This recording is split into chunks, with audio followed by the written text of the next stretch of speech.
teman-teman, jumpa lagi dengan saya di Samsiar Yusuf Channel. Saya akan mengajarkan teman-teman cara sederhana menganalisa tren. Apakah trennya ini masih naik ataukah tren ini masih turun. Di sini saya akan mengajarkan teman-teman cara melihat tren itu apakah masih berpeluang naik atau turun, yaitu menggunakan 3 pendekatan. Yaitu pertama kita menggunakan pivot point. Yang kedua, kita juga boleh menggunakan Fibonacci. Contoh di sini teman-teman, untuk mengidentifikasi bahwa tren itu naik atau turun, contohnya kita trading di tanggal 24. Kita harus menarik Fibonacci-nya yaitu di tanggal 23. Yaitu kita tarik saja level Fibonacci dari harga high ke low. Ya, ini high ya, di sini kita tarik ya, ini high. Lalu tarik ke low, ini low ya. Ya, di bawahnya ini low.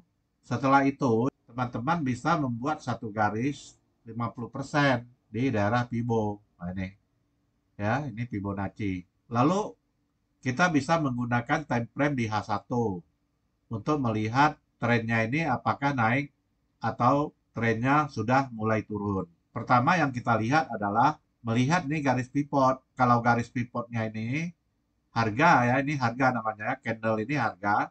Kalau candle berada di atas pivot, ya itu namanya probabilitas untuk naik sangat besar. Contoh, ini kan kita ambil data 23, dipakai untuk tanggal 24. Ya nyatanya naik. Itu pertama. Lalu kita lihat lagi. Yang keduanya adalah faktor Fibo. Fibo kita tarik dari high ke low pada hari sebelumnya. Lalu kita bikin garis 50%. Harga juga masih berada di atas Fibo 50%. Itu adalah konfirmasi kedua. Lalu konfirmasi ketiga, yaitu kita menggunakan moving average. Moving average yang kita pergunakan adalah moving average 20. Ini identik dengan garis tengahnya Bollinger Band. Yang kedua, ini adalah kita menggunakan moving average 55 eksponensial. Lalu di bawah 200 eksponensial. Jika harga berada ketiga EMA ini, itu identik harga masih berpeluang untuk naik. Kalau di H1, EMA 55 boleh kita jadikan sebagai EMA transisi. Jika di H1-nya EMA 55 ini telah di breakout, contoh di sini, kan kalau pagi hari kan buka marketnya di sini ya teman-teman. Pas EMA 55 ini berada di Fibo 50%. Jadi apabila harga berbalik arah ke bawah umpamanya, yaitu di bawah pivot, di bawah Fibo, di bawah EMA 55. Itu harga jangan dilawan lagi. Karena harga akan berbalik ke bawah dulu untuk koreksi atau berubah tren. Jadi untuk menganalisa tren ini kita harus menggunakan 3 konfirmasi yaitu pivot, Fibo, dan EMA ya teman-teman. Nah, jadi cukup simpel caranya menganalisa. Mungkin teman-teman juga bisa menambahkan indikator lain seperti garis momentum. Contoh di sini. Saya boleh tambahkan lagi satu garis momentum. Contoh di sini ya teman-teman. Kita ambil osilator, cari momentum ya ini. Klik 2 kali. Lalu parameternya bawaan 14, coba ini ditebelin. Lalu levelnya di add, tambah 100. Lalu bawah ini dibikin warna merah untuk momentumnya. Setelah itu di oke aja. Kita lihat di sini teman-teman. Tadi pagi hari kan harga di sini. Kita boleh kasih garis satu, garis tegak ya.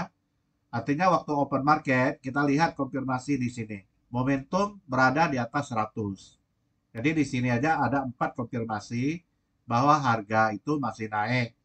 Yaitu momentum di atas 100.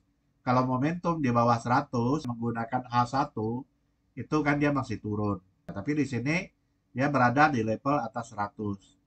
Dan kalau mau kombinasikan dengan MACD, harga MACD juga udah berada di atas. Nah, lalu kalau kita kombinasikan dengan AO, AO juga warnanya berwarna hijau. Berarti kalau mau dikombinasikan semua nih, secara trennya nih ada berapa nih? 1, 2, 3, 4, 5, 6. 6 konfirmasi. 6 konfirmasi bahwa tren ini valid, masih naik. Tapi minimal di sini Bapak Ibu semua cukup menggunakan 3 untuk melihat trennya ini naik atau turun. Yaitu pivot, Fibo 50, dan garis EMA. Garis EMA jika ditempatkan di H1 bisa kita berpedoman pada EMA 55 saja. Karena EMA 55 ini apabila di H1-nya dijebol, yaitu hati-hati. Mungkin itu saja informasi saya cara untuk menganalisa tren up atau down secara sederhana. Cukup sekian dan terima kasih.